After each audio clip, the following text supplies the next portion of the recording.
प्यारे साथियों, पिछले भाग में अब तक आपने सुना किस तरह सौरभ ने पूनम को अपनी बाहों में लेकर ब्लैंकेट ओढ़ लिया और कुछ देर में सौरभ को भी थकान के कारण नींद आ गई। सुबह जब पूनम की नींद टूटी तो उसने अपने आप को सौरभ के आगोश में पाया। वह सौरभ की बाहों में छुपी हुई थी। सौरभ ने उसको ऐसे छुपाया हुआ था जैसे कोई कीमती चीज हो। जब उसको हकीकत का भान हुआ तो उसका चेहरा सफेद पड़ गया। उसने धीरे से सौरभ की बाहों से खुद को आजाद किया और कपड़े पहनकर दबे कदमों से बाहर की ओर आ गई। वह रोते हुए दौड़ने लगी। फिर एक जगह रुककर उसने कुछ सोचा, फिर आंसू पोंछकर आगे बढ़ने लगी। इधर जब सौरभ की कुछ देर बाद नींद खुली और पूनम को पास में ना देखकर वह भी उसको ढूंढने बाहर की ओर भागा। पूनम रोते रोते खाई की ओर बढ़ने लगी। वह खाई में गिरने ही वाली थी कि सौरभ ने उसे पकड़ लिया। फिर दूसरी ओर ले जाकर एक जोरदार थप्पड़ लगा दिया। थप्पड़ की गूंज पूरे जंगल में फैल गई। थप्पड़ पड़ते ही पूनम एक ओर गिरने को हुई। तभी सौरभ ने उसकी बांह पकड़कर अपनी ओर खींच लिया और चीखते हुए बोला, यह क्या था पूनम? पूनम ने पहली बार सौरभ को इतने गुस्से में देखा था। इस तरह के रिएक्शन से पूनम बुरी तरह घबरा गई और रोते हुए बोली, मुझे नहीं जीना है, सब खत्म हो गया। अब मैं मामा जी से कैसे नजरें मिलाऊंगी? क्या बोलूंगी सबको? कुछ ही दिनों में मेरी शादी है। क्या कहूंगी सबको कि मैंने क्या किया है? मामा जी को मुझ पर इतना विश्वास था, अब जब उनको यह सब मालूम पड़ेगा। नहीं नहीं, मैं किसी से नजर नहीं मिला सकती। मुझे छोड़ो सौरभ। सौरभ पूनम की शादी की बात सुनकर सन्न रह गया। उसे भी कुछ नहीं सूझ रहा था कि क्या बोले। कुछ देर यूं ही उसको पकड़े रहा। इतनी देर में उसकी आंखों के सामने पूनम के वे सारे पल तैर गए जो उसने पूनम के साथ बिताए थे। जब उसको हकीकत का भान हुआ तो अपने गुस्से को कंट्रोल करके नरम स्वर में बोला, कल ऐसा कुछ नहीं हुआ पूनम जिसके कारण तुमको किसी के सामने शर्मिंदा होना पड़े। Trust me Poonam. और जो भी हुआ वह सिर्फ एक मजबूरी थी। तुम्हारी कंडीशन और सिचुएशन ऐसी थी कि सौरभ कुछ और कहता। इससे पहले ही पूनम बीच में बात काटते हुए रोते हुए बोली, कोई भी सिचुएशन रही हो, कोई नहीं समझेगा, सब मुझे ही गलत बोलेंगे। सौरभ ने उन कमजोर पल में भी अपने आप को रोक लिया था। उन दोनों के बीच कुछ नहीं हुआ था। सौरभ ने कोई जवाब नहीं दिया क्योंकि बर्फ गिरना फिर शुरू हो गई थी। वह पूनम को खींचकर वापस कॉटेज में ले आया था। कॉटेज में आकर सौरभ ने पूनम की बांह छोड़ी और बोला, पूनम तुम चिंता मत करो, तुम पर कोई उंगली नहीं उठा सकेगा। मुझ पर विश्वास रखो। मेरे रहते हुए परेशान होने की जरूरत नहीं है। मैं बाहर जा रहा हूं, थोड़ी देर में आता हूं। तुम कहीं नहीं जाओगी और कुछ गलत करने का सोचना भी मत। यह बोलकर सौरभ बिना पीछे देखे बाहर निकल गया। कुछ घंटे निकल जाने के बाद पूनम परेशान हो उठी। वह बेचैनी से सौरभ का इंतजार करने लगी। तभी दरवाजे पर किसी ने नॉक किया। उसको लगा सौरभ वापस आ गया। उसने दौड़कर दरवाजा खोला। सामने किसी और को खड़ा देख उसके होश उड़ गए। तुम कौन हो? सामने खड़े आदमी ने पूछा। और इस कॉटेज में क्या कर रही हो? उसने कड़क आवाज में घूरते हुए पूछा। पूनम अपने आप को अकेला महसूस करके बेहद घबरा गई। उसके मुंह से आवाज भी नहीं निकल रही थी। वह डरते हुए पीछे की ओर जाने लगी। यह देखकर सामने वाला आदमी भी उसकी ओर बढ़ने लगा। तभी पीछे से सौरभ ने पूनम को आवाज दी। पूनम दौड़कर सौरभ के करीब आकर खड़ी हो गई। सौरभ ने पूनम के कंधे पर हाथ रखकर सामने वाले आदमी से बोला, यह मेरे साथ है सर। हम दोनों रास्ता भूल गए थे इस मौसम में। मैं बाहर गया था रास्ता ढूंढने। इसकी तबीयत खराब थी, इसीलिए इसको यहीं छोड़कर गया था। आप थोड़ी हमारी मदद कर सकते हैं? और हां, आपका कॉटेज बिना पूछे इस्तेमाल करने के लिए हमें माफ कर दें। अरे कोई बात नहीं, चलो मेरा कॉटेज आपके काम आया, मुझे इसकी खुशी है। कल रात को मौसम सच में बहुत खराब था। चलिए आपको रास्ता बता देता हूं, क्योंकि यहां से रोड ज्यादा दूर नहीं है। बस कल रास्ता भटकने के कारण आपको मिला नहीं होगा। उस आदमी ने उन दोनों को रोड तक छोड़ दिया। सौरभ ने एक टैक्सी रोककर उसमें पूनम को बैठा दिया और क्या बोलना है सब समझा दिया। होटल पहुंचकर सबने पूनम के कल के बारे में पूछा तो उसने बोला कि कल तेज बर्फबारी में सबसे बिछड़कर एक फैमिली के साथ रुक गई थी और चुपचाप अपने रूम में चली गई। निशा को कुछ ठीक नहीं लगा। वह जाकर पूछने लगी तो पूनम ने उसको सब सच सच बता दिया और रोते हुए बोली, सौरभ ने मेरी कंडीशन का फायदा उठा लिया। निशा उसको दिलासा देती हुई बोली, अगर उसको फायदा ही उठाना होता ना पूनम, तो और भी बहुत रास्ते थे अपनी जान खतरे में डालने के अलावा। जरा सोच, वो तेरे पीछे गया ताकि तुझे कुछ ना हो। क्या सिर्फ फायदा उठाने के लिए कोई इतना बड़ा रिस्क लेगा? मुझे सौरभ पर पूरा भरोसा है। वह जो बोल रहा है वही सच होगा और उस बात को या तो वह जानता है या तू। और एक बात बता, क्या तुझे सच में ऐसा लगता है कि सौरभ ने तेरे साथ कुछ किया होगा? सोच कर देख। पूनम ने उसकी ओर देखा। भूल जा कल के बारे में, कुछ भी नहीं हुआ कल और इसके बारे में किसी से कभी कोई जिक्र भी नहीं करेगी। यहां सौरभ ने भी कुछ कहानी बनाकर बता दिया। दूसरे दिन सभी दिल्ली वापस दिल्ली के लिए निकल गए। सौरभ ने यहां आकर अपने आप को स्टूडियो में बिजी कर लिया। वह सब भूलना चाहता था, वह पल जो पूनम के साथ बिताए थे। वहीं कमल भी अपने गांव चला गया। एक दिन पूनम को घर से फोन आता है कि घर जल्दी आओ, मामा जी की तबीयत ठीक नहीं है। वह यह सुनकर फौरन घर के लिए निकल जाती है। घर पहुंचकर पूनम को मालूम चलता है कि मामा जी को अटैक आया है और वह हॉस्पिटल में भर्ती हैं। वह बिना समय गंवाए हॉस्पिटल पहुंच जाती है। मामा जी आईसीयू में एडमिट मिलते हैं।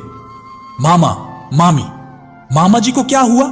रोते हुए पूनम ने पूछा। क्या होगा, सब तेरा ही साया है। जब तक तू हम लोगों का पीछा नहीं छोड़ेगी तब तक कुछ अच्छा नहीं हो सकता। मामी ने फिर अपने झर बुझे तीर चलाए। जाकर देख, तेरे कारण ही इनका यह हाल हुआ है। क्या? मैं कुछ समझी नहीं मामी, आप क्या बोल रही हो? लड़के वालों ने यह रिश्ता तोड़ दिया है। तेरे ही कुछ लक्षण दिखे होंगे उन्हें और तेरे मामा दिल पर लगा बैठे। रुवासी होते हुए बोली, इनको तो हम लोगों से ज्यादा तेरी ही पड़ी रहती है। हम लोग तो जैसे हैं ही नहीं इनकी जिंदगी में। कुछ तेज स्वर ऊंचा करते हुए बोली, प्लीज शांत रहिए आप, एक नर्स ने टोका।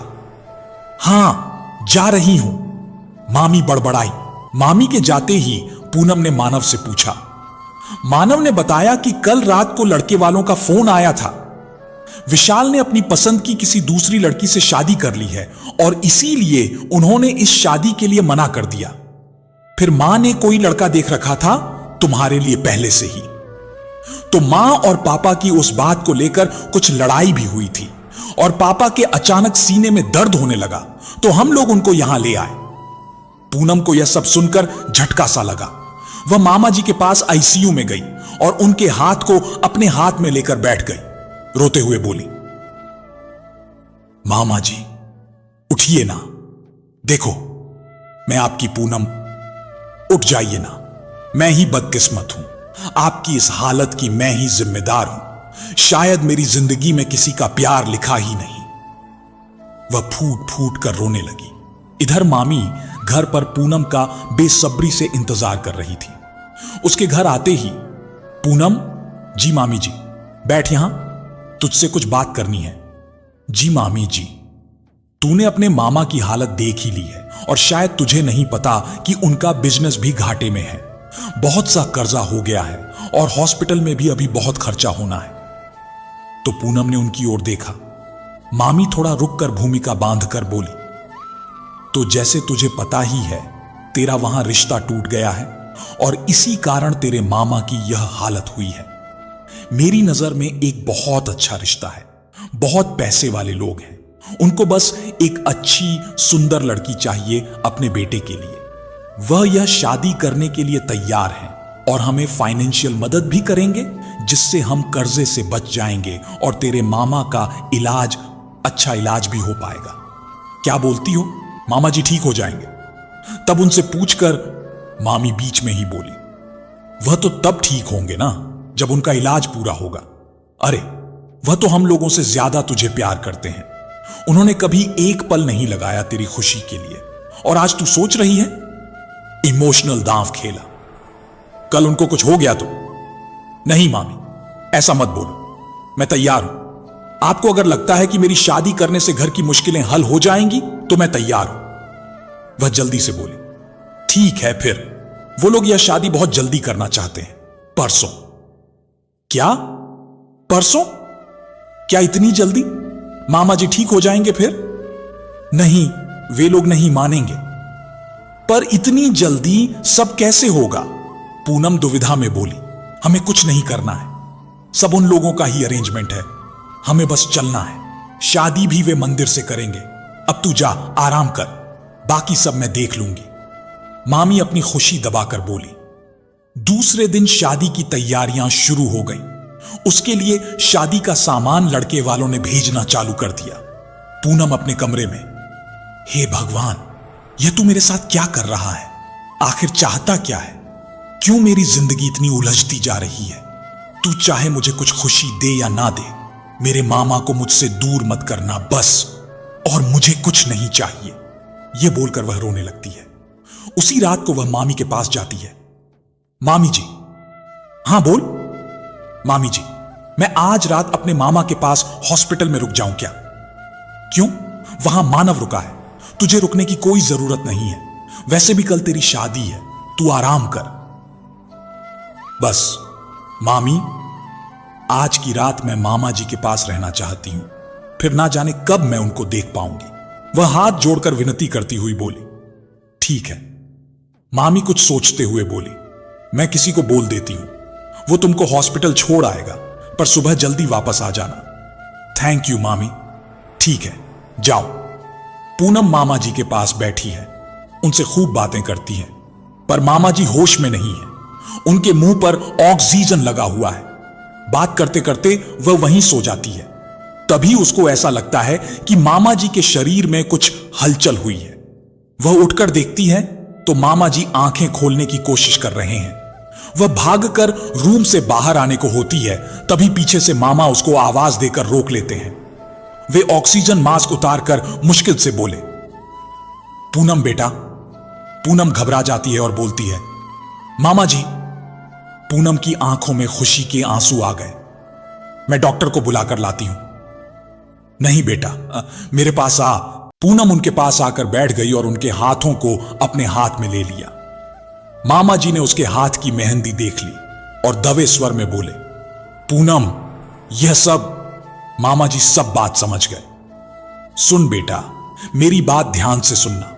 मुझे पता है तेरी मामी ने तुमसे क्या बोला है। सुन, तू यह शादी नहीं करेगी। पर मामा जी। बेटा, मैं अभी तुझे इससे ज्यादा नहीं समझा पाऊंगा। बस तू चली जा, भाग जा, कुछ भी कर, पर यह शादी नहीं करेगी।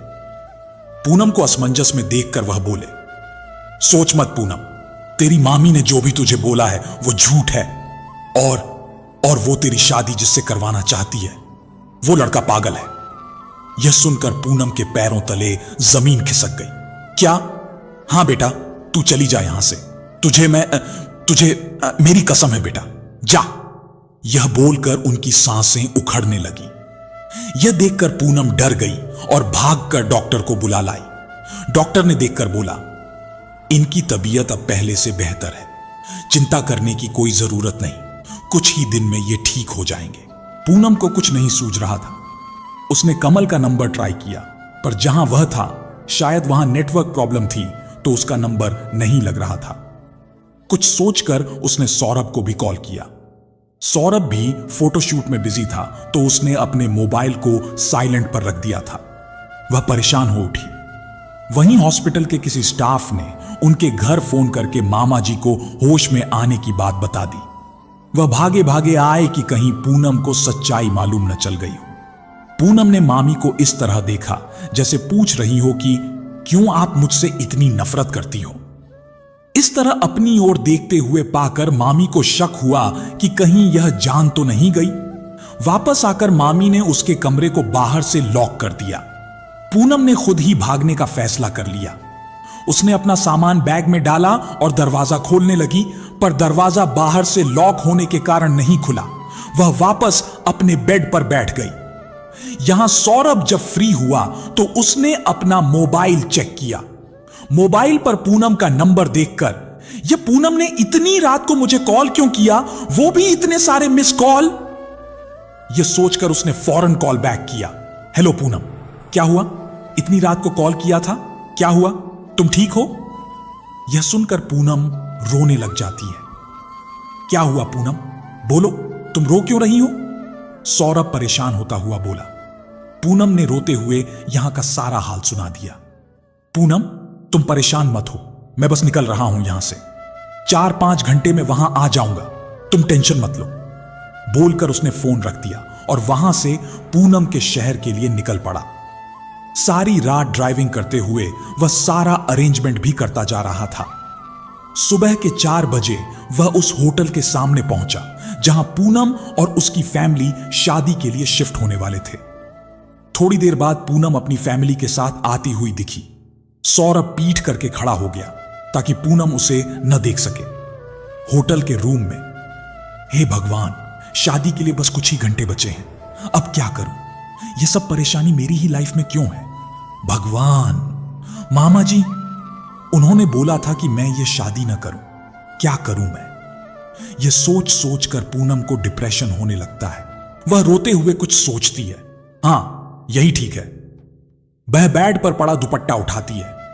जैसे ही सौरभ पूनम के रूम का दरवाजा खोलता है, पूनम पंखे पर झूल रही होती है और एक स्टूल उल्टा पड़ा हुआ था। सौरभ बिना देरी किए स्टूल सीधा करके पूनम को उतार लेता है। उसकी सांसें चल रही थीं। वह उसको होश में लाने की कोशिश करता है। यह क्या कर लिया पूनम? मैं आ ही तो रहा था, उठना, मुझ पर थोड़ा सा भी एतबार नहीं है क्या? उठना। कहते कहते उसकी आंखें भर आती हैं। तभी पीछे से एक लड़का आता है। सर, टाइम बिल्कुल नहीं है, आप इनको जल्दी से यहां से लेकर जाओ, इनको हॉस्पिटल दिखा देना, फिर अभी निकलो जल्दी से, इसके पहले कि कोई आ जाए।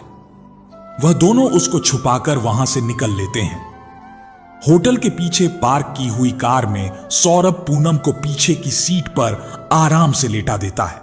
उस लड़के को एक नोटों का बंडल देता है। थैंक यू रोहित, और जाने के लिए मुड़ा। सर, मेरे ख्याल से इनको हॉस्पिटल की जगह किसी क्लिनिक में ले जाना, कहीं ऐसा ना हो कि हॉस्पिटल में कुछ बखेड़ा हो जाए। मैं आपको एक पहचान वाले का क्लिनिक बता देता हूं। वह जल्दी से सौरभ को क्लिनिक का एड्रेस बता देता है। क्लिनिक पर सौरभ पूनम को गोद में लेकर अंदर चला जाता है। वहां डॉक्टर उसको जल्दी से चेक करते हैं। रोहित ने क्लिनिक में फोन करके सारी बात समझा दी थी। डरने की कोई बात नहीं है मिस्टर सौरभ, ये ठीक है, वक्त रहते इनको बचा लिया, बस उस हादसे के कारण बेहोश है। कुछ देर में इनको अपने आप होश आ जाएगा, तब तक आप चाहे तो यहीं इनको रेस्ट करने दीजिए। अगर कोई परेशानी हो तो मुझे बुला लीजिएगा। यह बोलकर डॉक्टर बाहर चला गया। सौरभ पूनम के बेड के पास बैठ गया। उसके हाथ को अपने हाथ में लेकर बोला, यह क्या करने जा रही थी तुम? कब मुझ पर विश्वास करोगी पूनम? तुमको ऐसे देखकर मेरे दिल पर क्या गुजर रही है? काश तुम मेरे दिल की बात समझ सकती। यह बोलकर उसने उसके हाथ को चूम लिया और रूम से बाहर निकल गया। कुछ देर बाद पूनम होश में आती है। वह चारों ओर हैरानी से देखती है। उठो, इसी दुनिया में हो तुम? सौरभ गुस्से से बोला। जब बोल दिया था कि आ रहा हूं तो थोड़ा इंतजार नहीं हो पा रहा था? ऐसी क्या जल्दी थी ऊपर जाने की? पूनम ने सौरभ की तरफ देखा जो उसको गुस्से में देख रहा था।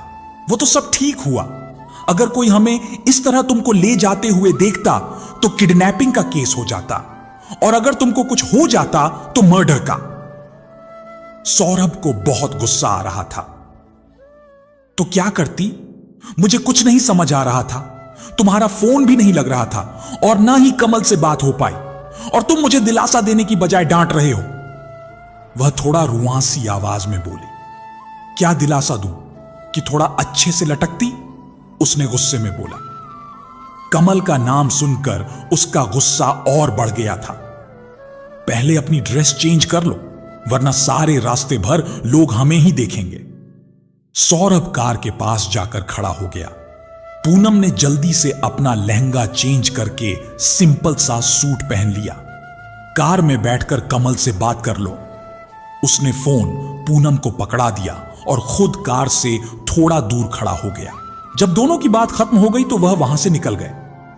सौरभ, पूनम ने बोला। हां बोलो, अब क्या? आई एम सॉरी, तुमको मेरे कारण परेशानी उठानी पड़ी। सौरभ ने कोई उत्तर नहीं दिया। वह चुपचाप ड्राइव करता रहा। थोड़ा दूर आने पर, सौरभ, मुझे एक बार मामा जी को देखना है। सौरभ ने फिर कुछ नहीं बोला। उसे नाराज देखकर पूनम की कुछ और बोलने की हिम्मत नहीं हुई। वह चुपचाप बाहर देखने लगी। थोड़ी देर बाद सौरभ ने कार रोक दी और उतर गया। चलो उतरो, पूनम को देखकर बोला। पूनम ने हैरानी से सौरभ को देखा। तुमको मामा जी से मिलना था ना, तो उतरो। पूनम यह सुनकर खुश हो गई। पर यहां? हां, यहां से हमें पैदल चलना पड़ेगा। तुम अपना चेहरा ढक लो। हॉस्पिटल में पूनम ने दूर से मामा जी को देखा। वह अभी भी बेहोश ही थे। उसकी आंखों में आंसू आ गए। पीछे से धीरे से सौरभ ने बोला, पूनम चले अब। वह दोनों वापस दिल्ली के लिए निकल पड़े। दिल्ली आकर सौरभ ने अपने फ्लैट पर कार रोक दी। जब तक सब ठीक नहीं हो जाता तुम मेरे फ्लैट पर ही रहो। रुकोगी? वैसे भी तुमको मैं लेकर आया हूं, तो जब तक तुम्हारा कोई अच्छा अरेंजमेंट नहीं हो जाता तुम मेरी जिम्मेदारी हो। सौरभ बोलकर कार से बाहर आ गया। पूनम भी चुपचाप उसके पीछे पीछे आ गई। फ्लैट में आकर सौरभ ने एक रूम में ले जाकर उसका सामान रख दिया। पूनम ने कमरे के चारों ओर नजर दौड़ाई। कमरा किसी होटल स्टोर रूम जैसा था। पूनम, अभी इसमें मेरे स्टूडियो का थोड़ा सामान पड़ा है, 1-2 दिन में मैं हटवा दूंगा, तब तक तुम थोड़ा एडजस्ट कर लेना। पूनम ने हां में सिर हिला दिया। गुड, चलो तुम फ्रेश होकर आराम करो, तब तक मैं कुछ खाने का अरेंजमेंट करता हूं। यह बोलकर सौरभ रूम से बाहर आ गया। पूनम भी बहुत थक गई थी। वह उठकर बैग से कपड़े लेकर वॉशरूम में चली गई।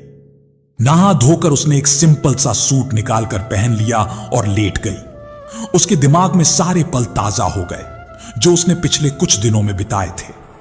दूसरे दिन सुबह सौरभ ने नाश्ता बना लिया था और टेबल पर बैठा पूनम का इंतजार कर रहा था। पूनम अपने कमरे से निकली तो उसने देखा, पूनम तुम नाश्ता कर लो, मुझे ज्यादा कुछ तो बनाना नहीं आता पर कॉफी अच्छी बनाता हूं। वो हंसते हुए बोला, मुझे बुला लिया होता ना सौरभ, जब तक मैं यहां हूं इतना तो कर ही सकती हूं। पूनम ने मुस्कुराते हुए कहा, अरे नहीं पूनम, परेशान मत हो, आंटी आती है, वही सारा काम कर जाती है। वैसे दिन में आंटी को बुलाया है, वह घर की साफ सफाई और खाना बना देंगी, तुम आराम करो। जब तक सौरभ तुमने मेरे लिए जो भी किया उसके लिए थैंक यू। थैंक यू तो बहुत छोटा शब्द है, पर फिर भी थैंक यू सो मच, तुम मेरे सबसे अच्छे दोस्त हो।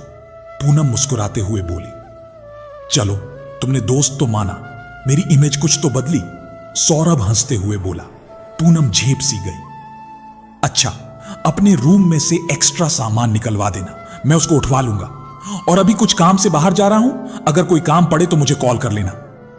बात बदलते हुए सौरभ बोला, ठीक है। वह जाने के लिए मुड़ा, फिर 1 मिनट रुककर बोला, रात तक कमल भी आ जाएगा। और बिना पूनम को देखे वह सीधा चला गया। कमल का नाम सुनकर पूनम के चेहरे पर एक मुस्कुराहट फैल गई। रात को, सौरभ तुम फ्रेश हो जाओ, मैं डिनर लगा देती हूं। हां ठीक है। और वह अपने कमरे की तरफ बढ़ गया। सौरभ तैयार होकर बाहर आ ही रहा था कि दरवाजे की घंटी बजी। उसने पूनम की ओर देखा। पूनम डिनर टेबल पर खाना लगा रही थी कि उसके भी हाथ कुछ पल के लिए रुक गए। सौरभ ने आकर दरवाजा खोल दिया। बाहर कमल खड़ा था। कमल को देखकर पूनम दौड़कर उसके पास आ गई और उसके गले लग गई। यह देखकर सौरभ की मुट्ठियां गुस्से में कस गईं।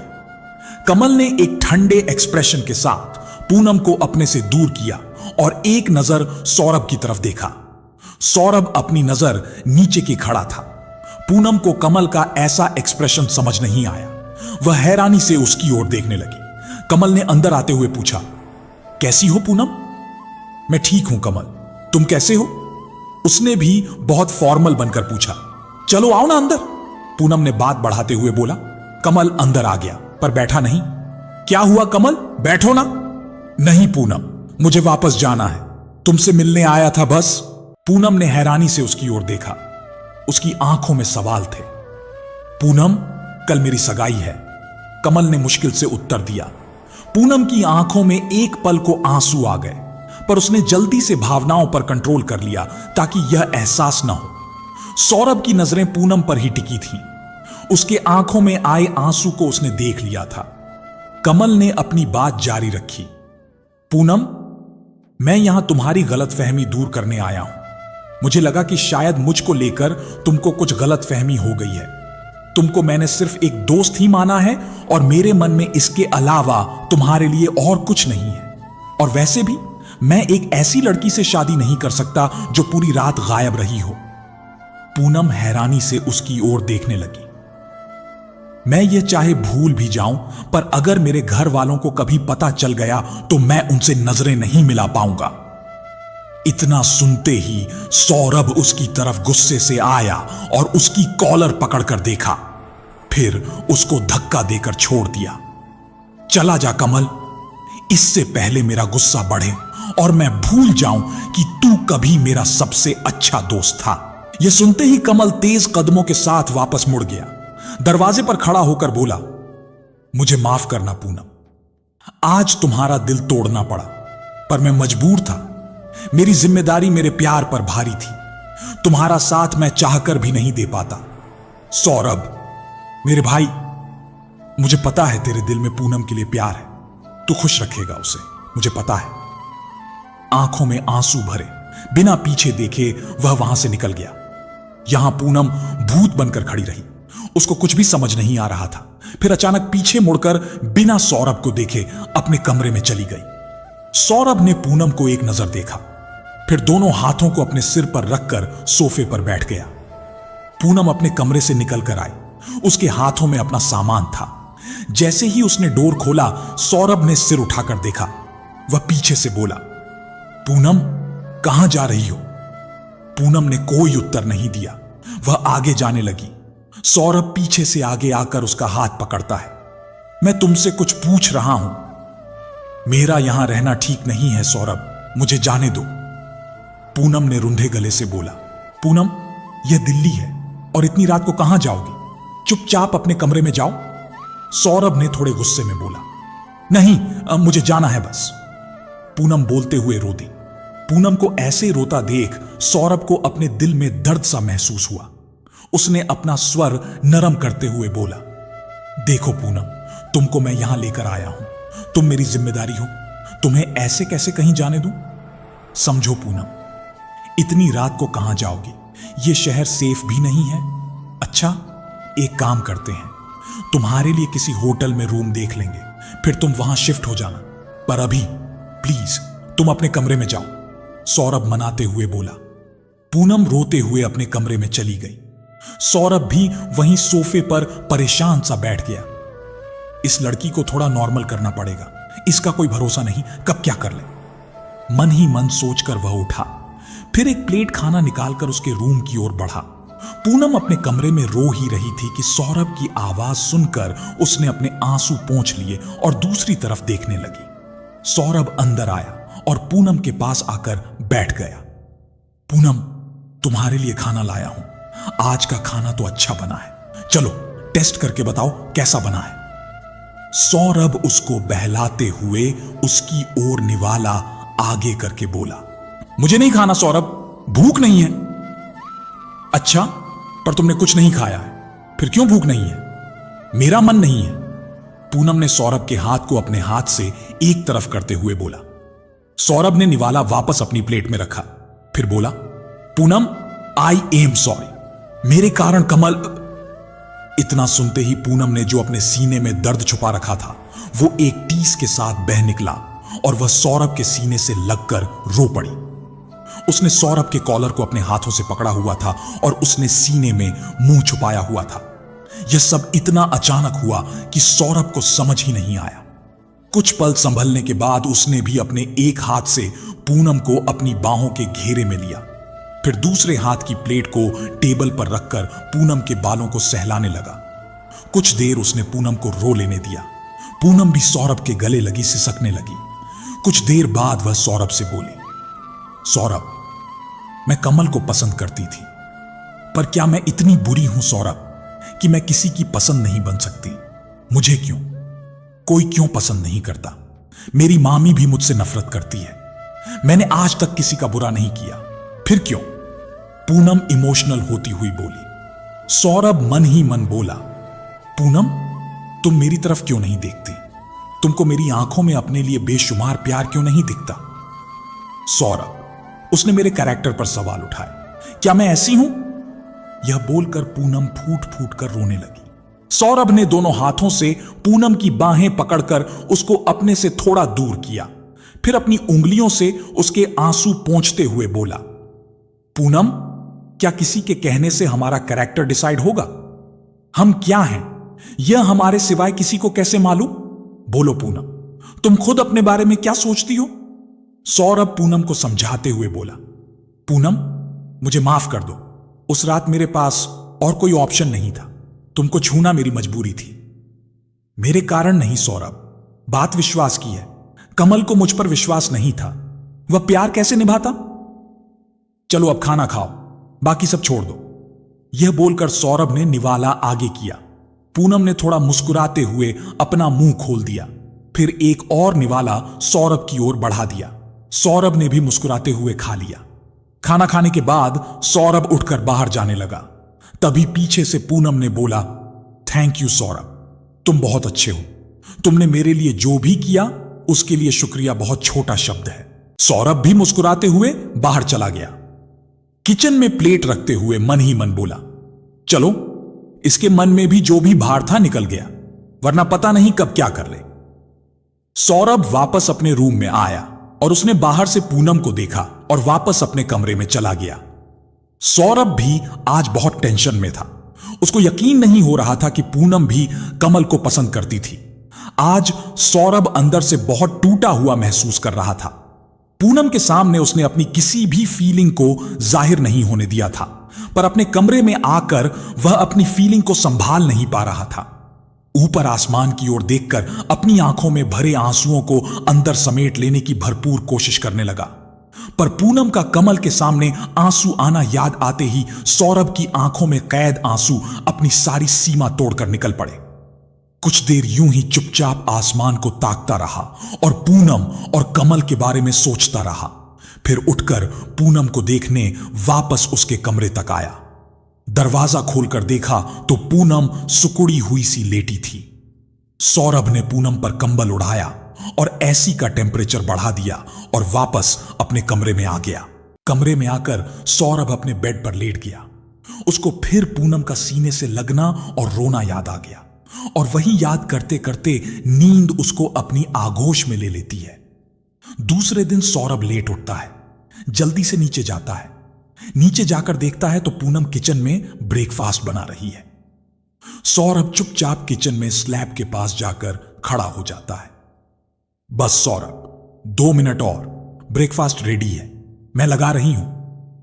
कोई बात नहीं पूनम, वैसे आज तुमने नाश्ता बना लिया। अरे, इतना क्या फॉर्मल हो रहे हो तुम? मुझे भी बनाना आता है। आज मेरे हाथ का खाकर देखो, पसंद आएगा तुम्हें। ओके, देखते हैं। वाओ, खीर और आलू के पराठे, ये तो मेरे फेवरेट हैं। तुमको कैसे मालूम? सुना था एक बार कि तुमको खीर और आलू के पराठे पसंद हैं। टेस्ट करके बताओ कैसी बनी है। पूनम, मुझे मेरी मम्मी के हाथ की खीर और आलू के पराठे बहुत पसंद हैं। आज तुमने बिल्कुल उनके जैसी ही खीर बनाई है। थैंक यू, शर्माते हुए पूनम ने उत्तर दिया। अच्छा पूनम, मुझे काम है, तुम रेस्ट करो, डिनर पर मिलते हैं। यह बोलकर सौरभ अपने स्टूडियो पर निकल गया। इस तरह दिन बीतने लगे। सौरभ अपने स्टूडियो फोटोशूट में बिजी रहता। यहां पूनम ने भी हॉस्टल में अपने लिए रूम देखना शुरू कर दिया था और साथ ही नौकरी ढूंढना भी, पर मनचाही नौकरी नहीं मिल पा रही थी। आखिर में उसने अपनी पुरानी जॉब सैफ की ही ज्वाइन करने का सोचा, क्योंकि उसको खुशी कुकिंग करने में ज्यादा मिलती थी। 1 महीने बाद, हेलो सौरभ, बिजी हो क्या? दिन में पूनम ने कॉल किया। नहीं, बोलो, कुछ काम था क्या? हां सौरभ, मुझे जॉब मिल गई है और एक अच्छा होटल भी। मैं कल शिफ्ट होना चाहती हूं। पूनम ने एक सांस में अपनी बात बोल दी। कांग्रेचुलेशंस पूनम। सौरभ को जाने वाली बात अच्छी नहीं लगी, पर पूनम की खुशी देखकर कुछ नहीं बोला। चलो फिर सेलिब्रेशन तो बनता है, रात को डिनर पर चलते हैं। हां सौरभ, पर डिनर मेरी तरफ से होगा। ठीक है, जैसा तुम चाहो। तुम रेडी रहना, मैं टाइम से आ जाऊंगा, फिर बाहर चलेंगे। नहीं सौरभ, हम डिनर घर पर ही करेंगे और मैं कुछ स्पेशल बनाऊंगी। अरे क्यों परेशान हो रही हो? तुम वो सब छोड़ो, आज का डिनर बहुत खास होगा, रेस्टोरेंट से भी अच्छा। ओके, देखते हैं, पर ज्यादा परेशान मत होना। ठीक है, पर टाइम से घर आ जाना। रात को पूनम ने बहुत मन से डिनर रेडी किया, बहुत खूबसूरती से टेबल सजाया, फिर रेडी होने अपने रूम में चली गई। एक पिंक कलर का सूट निकाला और वॉशरूम में चली गई। तैयार होकर जैसे ही मुड़ी, पीछे से ड्रेसिंग का किनारा लगने से सूट पीछे से थोड़ा फट गया। उसने वापस से ड्रेस चेंज करके रेड कलर की साड़ी निकालकर पहन ली। बालों को खुला छोड़ दिया। कानों में लंबे इयररिंग्स पहनकर हल्का सा मेकअप करके वह चूड़ियां पहन ही रही थीं कि डोर नॉक हुआ। उसने जल्दी जल्दी चूड़ियां पहनकर बाहर की ओर भागी। दरवाजा खोलकर बोली, अरे सौरभ, तुम जल्दी आ। उसके शब्द सामने वाले शख्स को देखकर बीच में ही अटक गए। मामा जी, आप। उसको अपनी आंखों पर विश्वास ही नहीं हो रहा था। वो जाकर अपने मामा के गले लग गई। आइए ना अंदर। वो उनका हाथ पकड़कर अंदर लाते हुए बोली। मामा जी ने अंदर आकर अपनी बांह पूनम से छुड़ा ली। ऐसा करता देख पूनम ने पूछा, क्या हुआ मामा जी, आप मुझसे नाराज हो क्या? तुझसे क्यों नाराज होऊंगा मैं? आखिर मेरी बेटी तो नहीं हो। मामा जी, आप क्या कह रहे हैं? पूनम रुआंसी होकर बोली। वही कह रहा हूं जो सच है। पर मैंने ऐसा क्या किया? मामा जी, मत बोल मुझे मामा। पूनम ने फिर मामा का हाथ पकड़ लिया। मामा जी, अगर मुझसे कोई गलती हुई है तो आप चाहे तो मुझे मार के डांट लें, पर ऐसी बेरुखी से बात ना करें। पूनम रोते हुए बोली। पूनम को रोता हुआ देखकर मामा जी की भी आंखें नम हो गईं। बेटा, तुझसे यह उम्मीद नहीं थी, क्यों किया तूने ऐसा? पर मैंने क्या किया है? पूनम ने सवालिया आंखों से देखा। तूने आज मेरा सर झुका दिया पूनम। सबने कहा मुझसे, पर मैंने माना नहीं। आज अपनी आंखों से देख लिया। मुझे कुछ समझ नहीं आ रहा। आप क्या बोलना चाहते हैं? यही कि तू इस घर में क्या कर रही है? किसी लड़के के साथ अकेले रह रही है। बोल, चुप क्यों है? जवाब दे। यह सही है ना कि तू यहां किसी लड़के के साथ रह रही है? ना। पूनम ने रोते हुए हां में सिर हिला दिया। पूनम, तूने आज मुझे सबके सामने शर्मिंदा कर दिया, मेरा सिर झुका दिया। मामा जी रोते हुए बोले। मामा जी, मेरी बात तो सुनिए। क्या सुनूं तेरी बात? बोल, किस हक से तू यहां है? क्यों है इस घर में? पूनम रोते जा रही थी। उसको कुछ नहीं सूझ रहा था कि वो इस बात का क्या उत्तर दे। क्या बोले कि वह सौरभ के साथ एक घर में सिर्फ एक दोस्त की हैसियत से है। क्या मामा जी इस बात पर विश्वास कर पाएंगे? क्या वो मेरी सिचुएशन को आज समझ पाएंगे? यही सब सोच ही रही थी कि पत्नी के अधिकार से इस घर में है। सौरभ ने अंदर आकर मामा जी के पैर पड़ते हुए बोला और पूनम के पास आकर खड़ा हो गया। सौरभ बहुत देर से खड़ा दोनों की बातचीत सुन रहा था। जब पूनम को देर तक ऐसे चुपचाप खड़ा देखा तो उसको बोलना पड़ा। क्या तुमने शादी कर ली? पूनम बेटा, यह सब क्या है? तुमने मुझे कभी इस बारे में तो नहीं बताया। आइए मामा जी, बैठकर बात करते हैं। आप मेरे बारे में जो भी पूछना चाहे आप पूछ सकते हैं। बस इतना ही बोलूंगा कि यह सब अचानक ही हुआ। पूनम आपके ढूंढे हुए रिश्ते में ही शादी करने को तैयार थी। फिर जो भी सिचुएशन बनी उसे हमें यह सब करना पड़ा। हमें माफ कर दीजिएगा। मामा ने बहुत देर तक सौरभ से उसके और उसके परिवार के बारे में बात की। आइए मामा जी, डिनर लग गया है। खाना खाकर सौरभ उनको पूनम वाले रूम में ले गया और चुपके से पूनम का सामान अपने कमरे में शिफ्ट कर लिया। पूनम किचन में सामान समेट रही थी। वह समेट कर अपने रूम की तरफ बढ़ी ही थी कि सौरभ ने उसका हाथ प्यार से पकड़ लिया। अरे जान, ये कहां जा रही हो? हमारा रूम तो दूसरी तरफ है ना।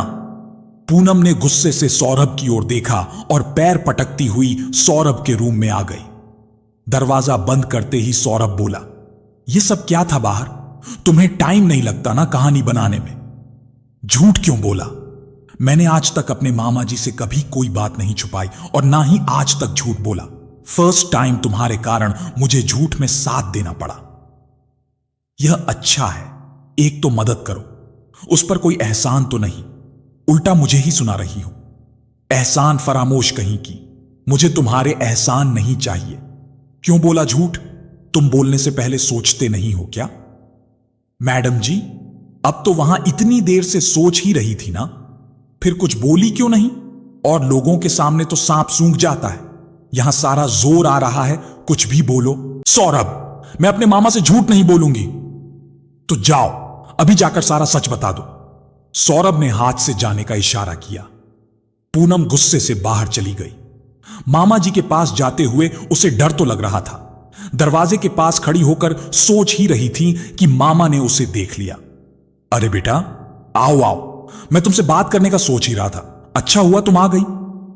मामा जी, आपसे कुछ कहना है, मतलब कुछ बताना है। हां बेटा, बोल। मामा जी, अरे बेटा, मुझे तुम्हारी पसंद बहुत पसंद है। मामा खुश होते हुए बोले। बस एक बात का ही दुख है। पूनम मामा जी की ओर देखती है। यही कि तुमने पहले क्यों नहीं बताया कि तुमको कोई पसंद है बेटा? अगर तुम्हारी शादी विशाल से भी हो जाती और मुझे बाद में सौरभ के बारे में पता चलता तो मैं अपने आप को माफ नहीं कर पाता। तुमको मुझे पहले बताना था ना। चलो, जो हुआ अच्छा ही हुआ। वैसे मुझे सौरभ ने सब बता दिया है। अच्छा, तुम बताओ, सौरभ के परिवार को तुम लोगों की शादी के बारे में सब मालूम है ना? वो लोग खुश तो हैं ना? पूनम को समझ नहीं आ रहा था कि क्या उत्तर दिया जाए। वह तो कुछ और ही बताने वाली थी। पूनम, पूनम, सौरभ ने बाहर से आवाज दी। देख लो बेटा, कुछ काम होगा उसे, वैसे भी लेट हो रहा है। जाओ, सो जाओ, कल बात करते हैं। जी मामा जी। बाहर आकर देखती है सौरभ दरवाजे के बाहर ही खड़ा उसका इंतजार कर रहा है। चले वाइफी, सोने? मजाकिया मूड में सौरभ ने बोला। अंदर आते हुए सौरभ ने बोला, तो मैडम, बता दिया सच मामा जी को? तुमने कहानी ही इतने अच्छे से बनाई है कि मेरा सच भी झूठा ही लगेगा। पूनम चिढ़ते हुए बोली। तुमको फोटोग्राफी की जगह स्टोरी राइटिंग में ट्राई करना चाहिए। ना जाने यह झूठ कहां तक जाएगा। बोल देती हूं, कुछ उल्टा सीधा हुआ ना तो तुम जिम्मेदार होगे। अब देखा जाएगा। उस समय मुझे जो समझ आया मैंने बोल दिया। तुम तो भूत बनकर खड़ी थी, तुम ही कुछ बोल देती, पर नहीं, सारी बड़बड़ मेरे सामने करोगी। सौरभ पलंग पर लेटते हुए बोला। पूनम वहीं खड़ी अब यह सोच रही थी कि वो कहां सोए। नीचे सोने का सोचना भी मत, माय डियर वाइफ। चुपचाप साइड में आकर सो जाओ। इतना विश्वास तो होना ही चाहिए अब तक। और ज्यादा टेंशन मत लो, यह स्क्रिप्ट राइटर कुछ ना कुछ सिचुएशन निकाल ही लेगा। मुस्कुराते हुए सौरभ ने दूसरी ओर करवट ली और सो गया। तुम सच में बहुत अच्छे हो सौरभ, मैंने तुमको पहचानने में गलती कर दी, मन ही मन बोली और वह भी मुस्कुराते हुए लेट गई। दोनों एक बिस्तर पर जरूर थे, पर दोनों के दरमियान एक मर्यादा की लकीर थी।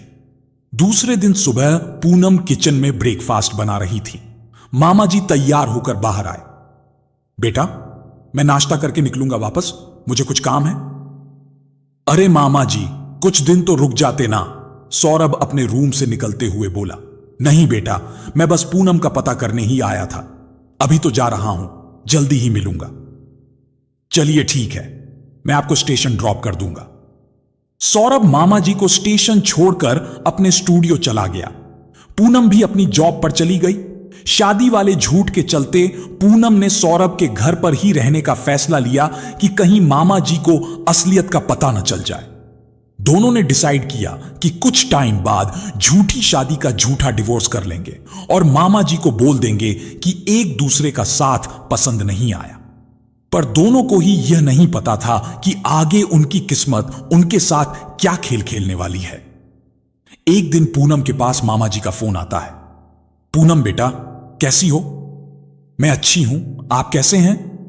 बेटी, सब ठीक है। तुमको यह बोलने को फोन किया था कि मैं तुम्हारी शादी का एक फंक्शन रखना चाहता हूं ताकि यहां के लोगों को भी अपने दामाद से मिलवा सकूं। और हां, मुझे सौरभ के पापा का भी नंबर दो ताकि उन सबको भी इनवाइट कर सकूं। तुम दोनों एक डेट डिसाइड करके बता देना। यह सुनकर पूनम के होश उड़ गए। उसने मामा के फोन रखते ही सौरभ को कॉल किया और सारी बात बताई। सुनकर सौरभ भी सोच में पड़ गया। तुम टेंशन मत लो, तुम्हारा यह स्क्रिप्ट राइटर कुछ ना कुछ कहानी बना देगा, सौरभ ने मजाक में बोला। बिजी होने के कारण उसने उससे इस बारे में रात को बात करने को बोला। तुम्हारा स्क्रिप्ट राइटर? पूनम के चेहरे पर मुस्कान खिल गई। रात को? पूनम, मेरे पास एक प्लान है। तुम मामा जी से कैसे भी करके कुछ टाइम और मांग लो। इस बीच हम दोनों मेरे घर जाएंगे, वहां जाकर अपनी शादी के बारे में बता देंगे। वैसे भी छोटी बहन की सगाई होने वाली है, यही अच्छा टाइम होगा। फिर मामा जी को भी मेरी फैमिली से मिलवा देंगे। तुम्हारे मामा सिर्फ एक फंक्शन का ही बोल रहे हैं, है ना? तो उनको कर लेने दो। वापस आकर कुछ समय बाद झूठ मूठ का डिवोर्स। सच में सौरभ, तुम कहानी बनाने में एक्सपर्ट हो। क्या शानदार झूठी कहानी बनाई है, पर इन सब में तुम्हारी फैमिली को इन्वॉल्व करना जरूरी है क्या? पूनम थोड़ा डरते हुए बोली। हां, करना पड़ेगा, वरना मामा जी को शक हो सकता है।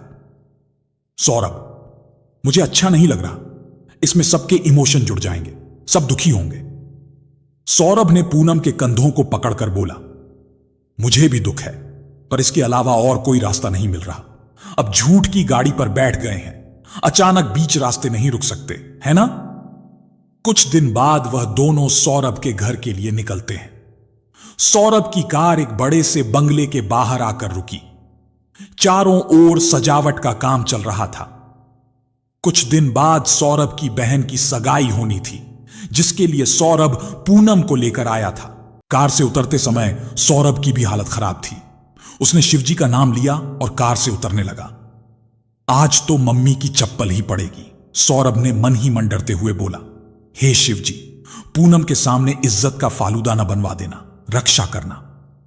यहां पूनम भीगी बिल्ली बनी हुई थी। झूठा ही सही, कहने को तो पूनम की ससुराल ही थी। दोनों अपने अपने डर को संभाले हुए अंदर की ओर बढ़ रहे थे। सौरभ के कहने पर आज पूनम ने लाल साड़ी पहनी थी। माथे में सिंदूर और गले में मंगलसूत्र पहनकर पूरा श्रृंगार किया हुआ था। दरवाजे पर दोनों ने एक साथ कदम रखा। सामने सौरभ की मम्मी खड़ी दिखाई दी। मम्मी! घबराते हुए सौरभ ने पुकारा। सौरभ को देखकर मां भागती हुई आई। उनको साथ खड़ी पूनम पर ध्यान नहीं गया। वे आकर सौरभ के गले लग गईं। कुछ पल बाद जैसे ही पूनम को देखा, वे 2 कदम पीछे हट गईं। ये कौन है सौरभ? मां, ये पूनम है। डर से पूनम ने सौरभ का हाथ पकड़ लिया। सौरभ ने भी मजबूती से उसके हाथों को जकड़ लिया। नीलम जी अब गुस्से में बोली, कौन है ये? मम्मी, ये पूनम है, आपकी बहू। बहुत मुश्किल से सौरभ ने बोला। मम्मी गुस्से से अंदर चली गई। दोनों ने एक दूसरे की तरफ देखा। इतने में ही अंदर से आवाज आई, वहीं रुकना, आ रही हूं। मम्मी हाथ में पूजा की थाली ले आई। यह देखकर सौरभ की जान में जान आई कि चलो, मां को मना ही लूंगा। पूनम ने भी मां के चरण छू लिए। सौरभ, इसे अपने कमरे में ले जाओ। पापा और भाई को फोन कर दिया है, उनके आने के बाद बात करेंगे, मम्मी ने खड़े शब्दों में बोला। मम्मी, आप सुनो तो एक बार मेरी बात। सौरभ, ना जाओ, बाद में बात करेंगे। सौरभ भी पूनम को चुपचाप अपने कमरे में ले गया। सौरभ, आई एम सॉरी, यह सब मेरे कारण हो रहा है। आज तुम्हारा परिवार मेरे कारण तुमसे नाराज है, पूनम ने भीगी आवाज में कहा। पूनम, यह मेरा परिवार है, मुझे पूरा विश्वास है, उनको मैं मना ही लूंगा, तुम परेशान मत हो। सौरभ ने उसकी हिम्मत बढ़ाई।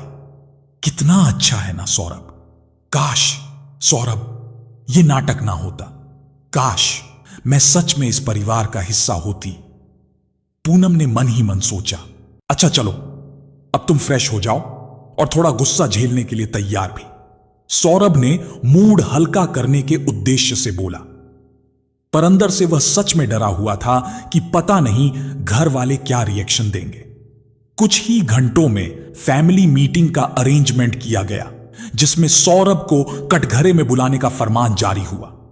सौरभ भी पूरी हिम्मत जुटाकर कोर्ट के सामने पेश हुआ। कार्यवाही चली।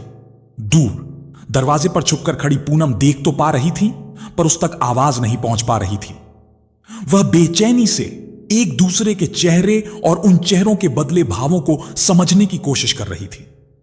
बीच में मम्मी कभी उसकी तरफ से बोलती समझ आ रही थी, कभी सौरभ के कान खींचती नजर आ रही थी।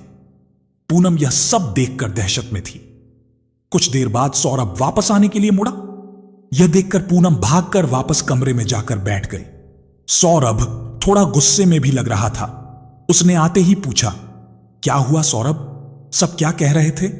मैं क्या सच क्या सोच रही हूं कि मैं अपने मामा को सब सच बता देती हूं? तुम भी बोल दो यह सब झूठ है। मेरे कारण तुम्हारे परिवार वाले गुस्सा हो रहे हैं, मुझे बहुत बुरा लग रहा है, पूनम घबराकर बोली। सौरभ ने पूनम के हाथों को अपने हाथों में लेकर बेड पर बिठाया। पूनम रिलैक्स, ये मेरी फैमिली है। मुझे पता है कि आगे क्या होगा, तुम परेशान मत हो सकता है कि थोड़ा टाइम लगे, पर मेरी फैमिली को मैं मना ही लूंगा। रात को उमाकांत शर्मा, सौरभ के पापा और नीलम। सौरभ ने अच्छा नहीं किया, पर जैसी सिचुएशन उसने पूनम की बताई थी उसके हिसाब से जो किया वह कहीं ना कहीं ठीक ही है, कोशिश में बोली नीलम। उमाकांत जी का मन टटोलने लगी। नीलम, मैं कुछ और ही सोच रहा हूं। सौरभ को मैं गैर जिम्मेदार ही समझता था, पर उसने जो भी किया उससे मुझे खुशी है कि पूनम को लेकर वह अपनी जिम्मेदारी समझने लगा है। मुझे बस इसी बात की खुशी है, पर थोड़ा दुख तो है मुझे कि सौरभ की शादी अपने सामने न देख सका। तो क्या आपने दोनों को माफ कर दिया? नीलम जी, बेटा है मेरा, उसे कैसी नाराजगी? और पूनम, वह भी प्यारी बच्ची लगी, बिन मां बाप की है। अभी तो उसके बारे में कुछ नहीं बोल सकता, पर सौरभ ने उसे पसंद किया है तो कुछ तो जरूर देखा ही होगा। पर अभी तुम भी थोड़ा नाराजगी ही दिखाना, कुछ दिन उनको परेशान करने का हक है हमें भी। उमाकांत जी हंसते हुए बोले। आप भी? नीलम जी भी मुस्कुराने लगी। दूसरे दिन सुबह पूनम जल्दी से उठकर सबके लिए ब्रेकफास्ट बनाकर टेबल पर लगा रही थी। नीलम जी उठकर नीचे आई। मम्मी जी, आज मैंने नाश्ता बनाया है, आप बैठिए, मैं आपको आपकी प्लेट लगा देती हूं। हां ठीक है, यह सब करने की क्या जरूरत थी? घर पर नौकर है ये सब के लिए? नीलम जी झूठ मूठ का गुस्सा होते हुए बोली। जी मम्मी जी, पर मैंने सोचा आज सबको मेरे हाथों का नाश्ता। पूनम, मेरी भी प्लेट लगा दो प्लीज, और एक गिलास पानी भी ला दो, सौरभ पूनम की बात काटकर बोला। सौरभ ने जब रूम में पूनम को नहीं देखा तो वह भी जल्दी से नीचे आ गया था। उस समय मम्मी को पूनम पर गुस्सा करते देख उसने उन दोनों के बीच में आने का सोचा। प्लीज मम्मी, माफ कर दो ना, आपको बताया तो सब कुछ कि क्यों शादी करनी पड़ी। पूनम को किचन में भेजकर सौरभ मम्मी को मस्का लगाते हुए धीरे से बोला। उसे पता था कि एक बार मम्मी मान गई तो बाकी लोगों को मनाना बहुत आसान होगा। पूनम ने सबको अपने हाथ का बना ब्रेकफास्ट करवाया। किसी ने भले ही मुंह पर कुछ ना बोला हो, पर सभी को पूनम के हाथों का बना नाश्ता बहुत पसंद आया। पूनम भी पूरे मन से सभी का दिल जीतने की कोशिश में लग गई। पर लवली सौरभ की बहन ही थी, जो सौरभ की शादी से बहुत खुश थी। उसको पूनम अच्छी लगने लगी थी और दोनों की बॉन्डिंग भी अच्छी होने लगी थी। सौरभ भी सभी को मनाने की कोशिश में लगा था। जी चाहता था कि सगाई से पहले सब नॉर्मल हो जाए, जिससे मामा जी की एंट्री करवा सके। पूनम भी धीरे धीरे अपने व्यवहार और सादगी के चलते लोगों के दिल में जगह बनाती जा रही थी, और उसके दिल में सौरभ जगह बनाता जा रहा था। सुबह सौरभ सोकर उठा तो उसने देखा पूनम नहाकर एक पीली साड़ी में आईने के सामने बैठी, अपने हाथ में सिंदूर लिए कुछ सोच रही थी। पीली साड़ी में वह बेहद खूबसूरत लग रही थी। उसके बालों से टपकते पानी की बूंदें उसके कंधों पर ठहरी हुई थी, जिसे देखकर सौरभ की निगाह उस पर ही टिक गई। नाजुक से गुलाबी होंठ सौरभ को बेचैन किए हुए थे। आज पूनम को देखकर सौरभ की बेकरारी बढ़ती जा रही थी। काश पूनम को बता पाता कि मैं तुमसे दीवानों के जैसा प्यार करने लगा हूं। तुम्हारी एक मुस्कुराहट मेरा दिन बना देती है और तुम्हारी उदासी मुझे बेचैन कर जाती है। काश ये शादी सच की ही होती। मन ही मन सोचते हुए सौरभ पूनम की ओर देख रहा था। पूनम ने सौरभ को अपनी ओर देखते हुए पाया तो बोली, क्या हुआ सौरभ, कुछ नहीं, बस ऐसे ही। तुम ऐसे क्यों बैठी हो? सुबह सुबह इतनी तैयार होकर कहां जाने की तैयारी है? मम्मी जी ने बोला है कि आज हमारे नाम की पूजा रखवाई है और कुछ पड़ोस की लेडीज को भी बुलाया है। तो तुम उदास क्यों हो रही हो? सौरभ, यह सब करना मुझे अच्छा नहीं लग रहा। बहुत गिल्ट महसूस हो रहा है। पूनम की आंखों में आंसू आ गए। गिल्ट तो सौरभ को भी हो रहा था, पर फिर भी पूनम को समझाते हुए बोला, देखो पूनम, कभी कभी परिस्थितियां इंसान से वह सब करवाने लगती हैं जो वह जानबूझकर नहीं करना चाहता। अभी जो हो रहा है वह हो जाने दो, बाकी सब भगवान पर छोड़ दो। तुम परेशान मत हो। एक बात याद रखना, मैं तुम्हारे साथ हमेशा हूं। चलो तुम जाओ, मैं भी तैयार होकर नीचे आता हूं। पूनम नीचे जाने के लिए मुड़ी। पूनम, एक मिनट। सौरभ ने उसके कान के पीछे काजल का टीका लगाकर बोला, अच्छी लग रही हो। पूनम मुस्कुराते हुए नीचे चली गई। दोनों ने साथ में पूजा की। सौरभ का जहां पूरा ध्यान पूनम की ओर था, वहीं पूनम भी चोरी छुपे सौरभ को ही देख रही थी। सगाई वाला दिन। सौरभ सगाई के कामों से फ्री होकर जब अपने रूम में पहुंचा तो पूनम आईने के सामने तैयार होती दिखी।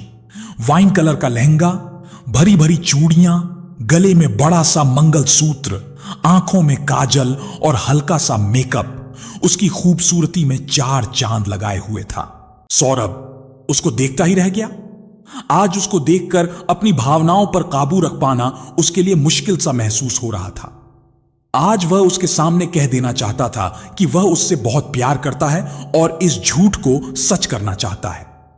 सौरभ पूनम के पीछे जाकर खड़ा हो गया। पूनम भी उसको देखकर ब्लश करने लगी। सौरभ ने उसके हाथ से गजरा लेकर उसके बालों में लगाने लगा, फिर उसको अपनी ओर घुमाकर उसकी आंखों में देखने लगा। पूनम भी सौरभ की आंखों में खो गई। दोनों बिना कुछ कहे एक दूसरे की बाहों में समा गए। सौरभ ने पूनम के चेहरे को धीरे से ऊपर उठाया और बोला, पूनम, क्या हम इस झूठ को सच नहीं कर सकते? मैं तुमसे बहुत प्यार करता हूं। पूनम ने शर्माकर जैसे ही हां बोला, सौरभ ने पूनम के होठों पर अपने होंठ रख दिए। सौरभ, सौरभ, क्या हुआ? तुम ऐसे क्यों खड़े हो? सौरभ अपने ख्वाबों की दुनिया से वापस आया। मतलब मैंने कुछ नहीं बोला। खुद को चपत मारकर सौरभ ने मन ही मन खुद से सवाल किया, अभी रहने ही दे यार, कहीं ये कुछ गलत ना समझ ले, और वैसे भी इसके मन में तो कमल। सौरभ बात अधूरी छोड़कर जल्दी से बाथरूम में घुस गया। यहां पूनम भी इतनी तैयार सौरभ के लिए ही हुई थी।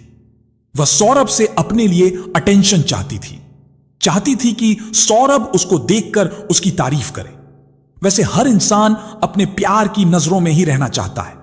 सौरभ भी तैयार होकर बाहर निकला।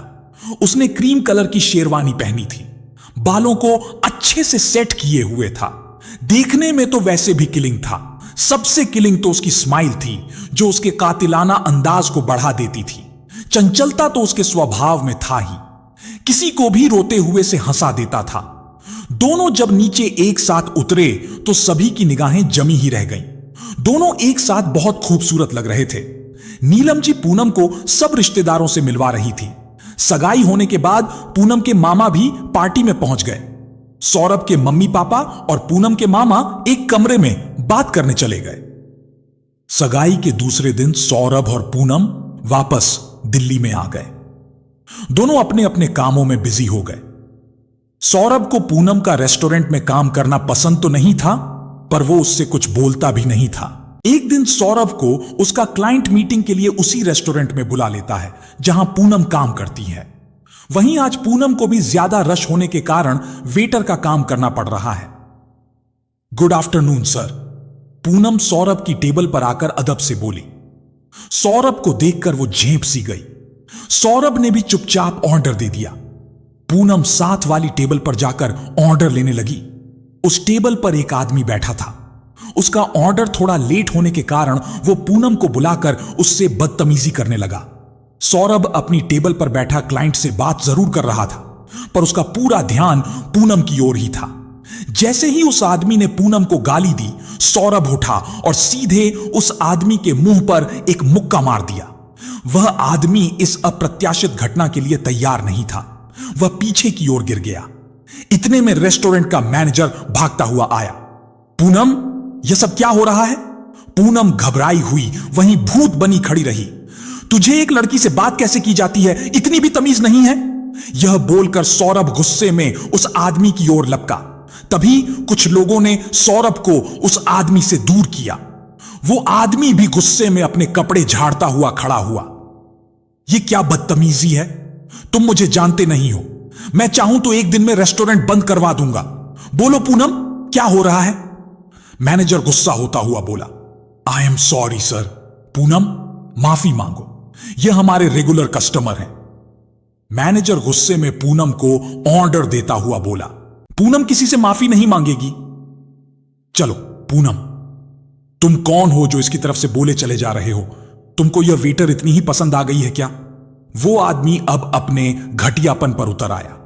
बस एक शब्द और नहीं, बीवी है मेरी, सौरभ चीखते हुए बोला। सौरभ ने पूनम के हाथ से नोटपैड लेकर मैनेजर को थमाया और लगभग खींचते हुए पूनम को वहां से ले गया। सौरभ को इतने गुस्से में देखकर पूनम कुछ भी बोल नहीं पाई। वह बस घबराई हुई, डबडबाई आंखों से जो हो रहा था वह होने दे रही थी। सौरभ ने पूनम को धकेलते हुए कार में बिठाया। पूरे रास्ते सौरभ ने पूनम से कोई बात नहीं की। घर आने पर सौरभ ने पूनम की कलाई पकड़ी और वापस खींचते हुए घर में ले आया। सीधे घर आकर सौरभ ने उसकी कलाई छोड़ी।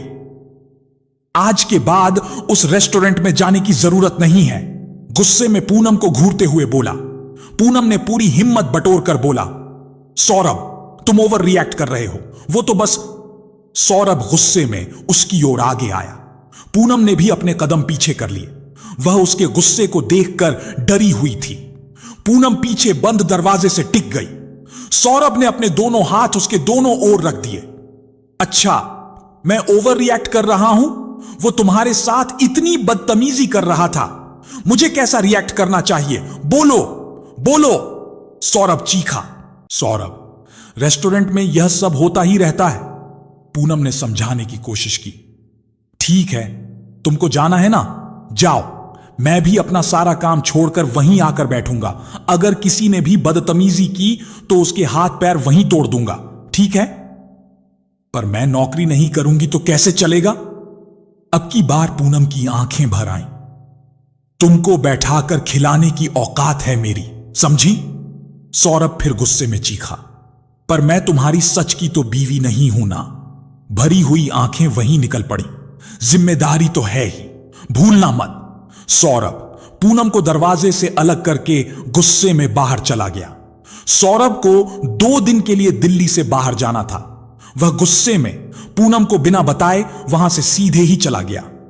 रात को देर तक उसने सौरभ का इंतजार किया। सौरभ को कॉल करने पर सौरभ ने उसका फोन भी नहीं उठाया। पूनम को लगा कि सौरभ उसके कारण घर नहीं आ रहा है। दूसरे दिन दरवाजे पर किसी ने दस्तक दी।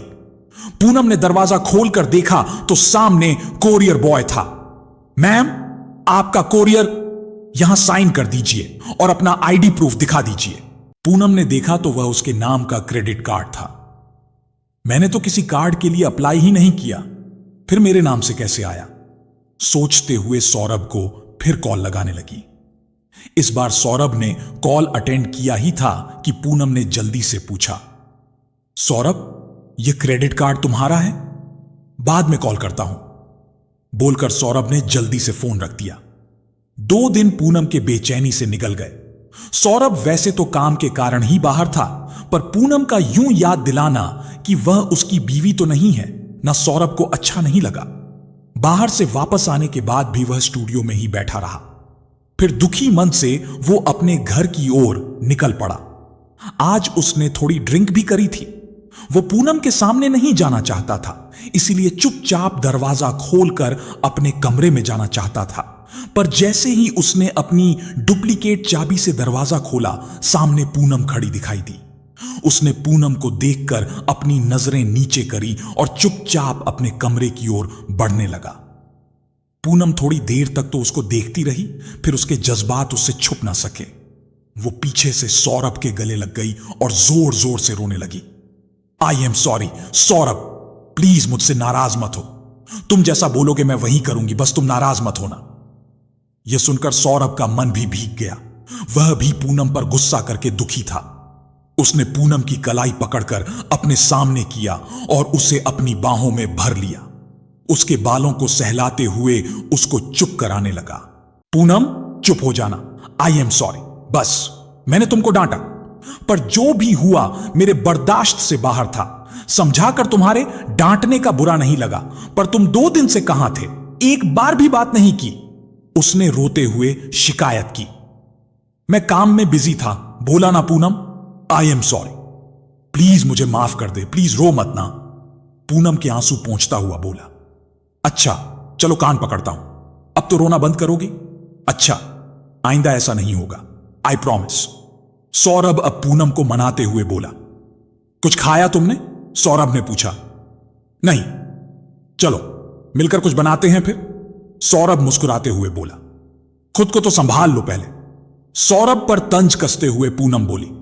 जाओ तुम चेंज कराओ, तब तक मैं कुछ जल्दी से बनाकर लाती हूं। दोनों ने अपने गीले शिकवे मिटाकर खाना खाया, फिर अपने अपने रूम में सोने चले गए। दोनों आज 2 दिन बाद सुकून की नींद में थे। अगले दिन सुबह बेल बजी। पूनम ने दरवाजा खोला, देखा मामा जी, मामी जी, पूरा परिवार और सौरभ का परिवार भी सब एक साथ आए हैं।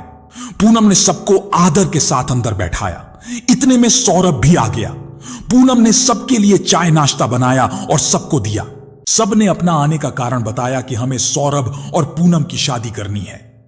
दोबारा से अपनी आंखों के सामने सौरभ और पूनम एक दूसरे को देखने लगे। वे सब पंडित जी से मुहूर्त निकलवा कर बताते हैं, कहकर चले गए।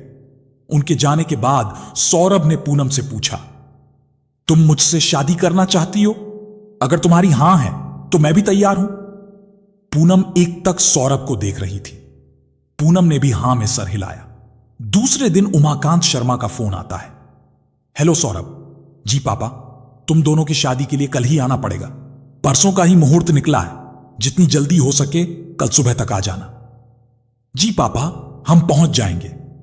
वे दोनों सौरभ के घर पहुंच जाते हैं और धूमधाम से उनकी शादी भी हो जाती है। पूनम की मामी सौरभ का घर देखकर हैरान रह जाती है। इतना बड़ा बंगला, इतने नौकर चाकर। मामी भी अब खुश थी।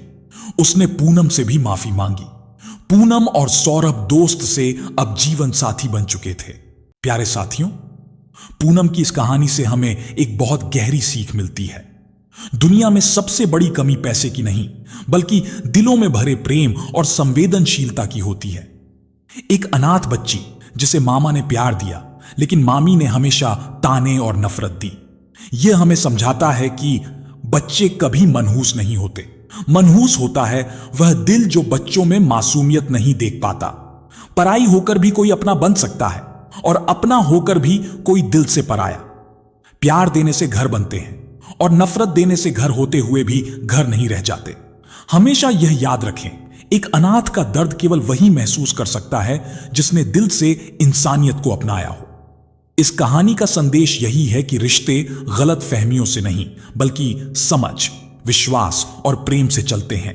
कभी कभी हम गुस्से या आहत भावनाओं में अपने अपनेपन को भूल जाते हैं, पर सच्चा रिश्ता वही है जिसमें दोनों एक दूसरे को समझने की कोशिश करें। प्यार में अहंकार नहीं, बल्कि संवाद सबसे जरूरी होता है। अगर मन में संदेह या दुख हो तो उसे चुपचाप सहने के बजाय बात कर लेना चाहिए, क्योंकि कई बार एक छोटी सी बातचीत बड़े रिश्तों को टूटने से बचा लेती है। सौरभ और पूनम की तरह अगर 2 लोग एक दूसरे के लिए सच्ची नीयत रखते हों, गलतियों को माफ कर दें और साथ निभाने का निर्णय ले लें, तो रिश्ते न सिर्फ मजबूत होते हैं, बल्कि खुशियों की नींव भी बन जाते हैं। इसलिए रिश्ता वहीं टिकता है जहां दिल से माफी मांगी जाती है, दिल से माफ किया जाता है और दिल से निभाया जाता है। प्यारे साथियों, तो कैसी लगी आपको हमारी यह कहानी? अगर कहानी अच्छी लगी हो तो कमेंट बॉक्स में जरूर बताएं। तो आज के लिए बस इतना ही। मिलते हैं अगली वीडियो में एक और नई कहानी के साथ। तब तक के लिए खुश रहें, अपना और अपनों का ख्याल रखें। जय श्री राधे कृष्ण।